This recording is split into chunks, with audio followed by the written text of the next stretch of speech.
à Paris, Alger, on va se casser la voix.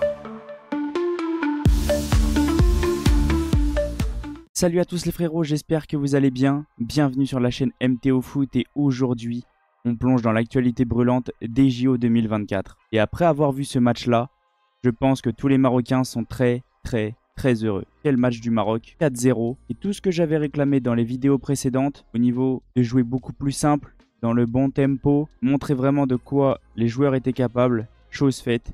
Et j'avais réclamé aussi que Akomash soit titulaire. Et quelle pépite, ce joueur est incroyable. Ça peut vraiment devenir un futur grand. En tout cas, j'espère que la vidéo va vous plaire. Bon visionnage. Avant que la vidéo commence, n'oubliez pas l'abonnement, le petit like, le petit commentaire pour le référencement et n'hésitez pas à partager les potes. Partons maintenant sur la composition du match. Côté États-Unis, je suis pas très connaisseur, donc je vais surtout être focus sur la compo du Maroc. Et là, il y a des petites choses à dire parce que déjà, la composition qui a été mise en place, c'est la même que contre l'Irak. Ça n'a pas loupé, même genre de match, au-dessus, techniquement, au-dessus, tout au long du match. Des joueurs incroyables, Akomash, buteur, Raimi, buteur. Et Akomash, je l'ai dit depuis le début, faut mettre ce joueur titulaire. Ça n'a pas loupé parce que c'est un joueur exceptionnel. Bon.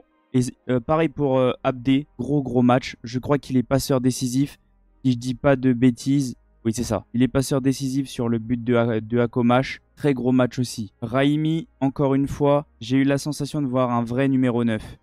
Ça fait plaisir de voir des numéros 9 comme ça qui se battent, qui marquent, qui créent des actions. Moi je trouve ça très intéressant. Et concernant Hakimi, je voulais vraiment revenir avec vous sur Hakimi. Pourquoi ?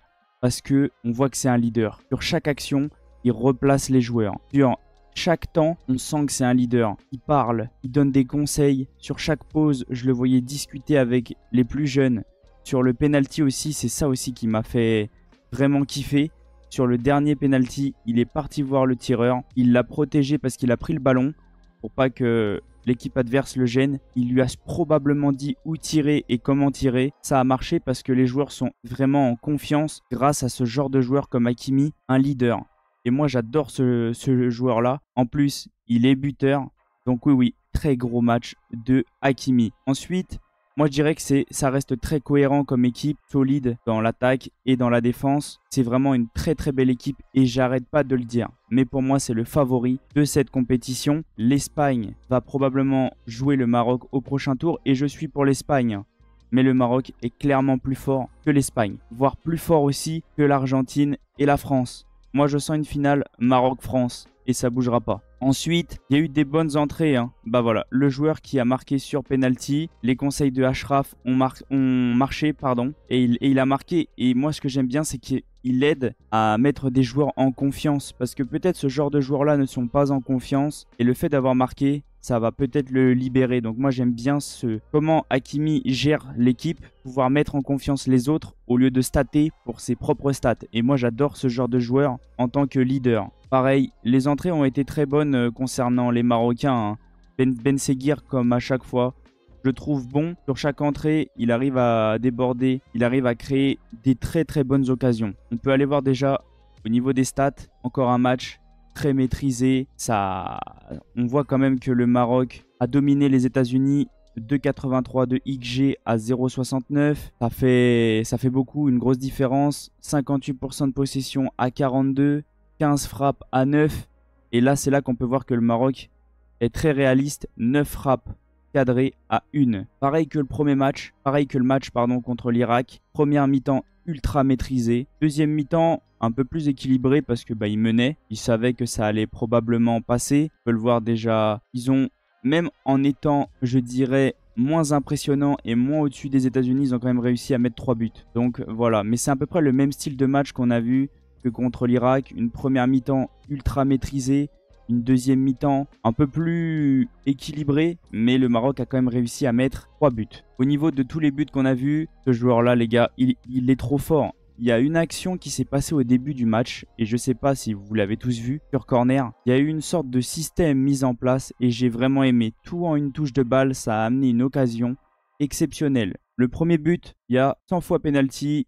Le joueur des États-Unis ne regarde pas. Il veut frapper dans le ballon, sauf qu'il tape dans la jambe du Marocain, donc penalty 100%. Le but de Hakomash sur le centre de Abdé, incroyable. Et on voit que Abdé prend l'information avant de centrer dû au déplacement de Hakomash. Et ça s'est très bien passé parce que Hakomash a débordé et a marqué. Ensuite, quel but de Hakimi. On sent que c'est vraiment quelqu'un qui est au-dessus, tranquillement.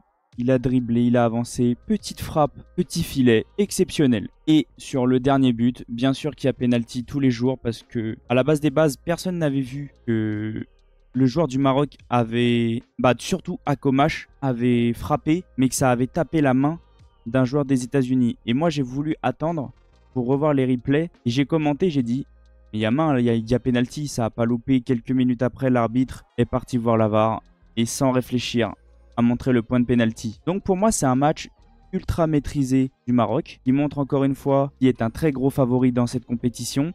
J'ai hâte de voir ce que ça va donner dans le futur parce que là maintenant, ça va commencer à être des grosses équipes. Demi-finale, probablement l'Espagne. Au moment où je vous parle, je ne sais pas ce que ça donne entre l'Espagne et le Japon, mais je vois quand même l'Espagne se qualifier. Mais de mon côté, les Marocains, c'est très fort et les choix du coach sont parfaits. Il s'est pris la tête au début à faire une compo qui allait pas et maintenant ça va très bien. Ça joue au football, c'est cohérent, c'est intéressant à regarder et je souhaite au Maroc de prendre probablement la médaille parce que pour le moment c'est l'équipe qui le mérite le plus. En tout cas, n'hésitez pas à me dire dans les commentaires qu'est-ce que vous avez pensé du match. Est-ce que ça vous a plu ou non? N'hésitez pas aussi à me dire quelle équipe vous voulez jouer au prochain tour, Espagne ou Japon. Je viendrai vous répondre dans les commentaires. Mais en tout cas, félicitations au Maroc. Je vais vous laisser sur cette fin de vidéo et je vous dis à la prochaine. Ciao les potes. N'hésitez pas à aller voir les 2 vidéos qui s'affichent sur le côté. Ça peut vous intéresser et ça fait toujours plaisir. Pour toi Paris Alger, on va se casser la voix.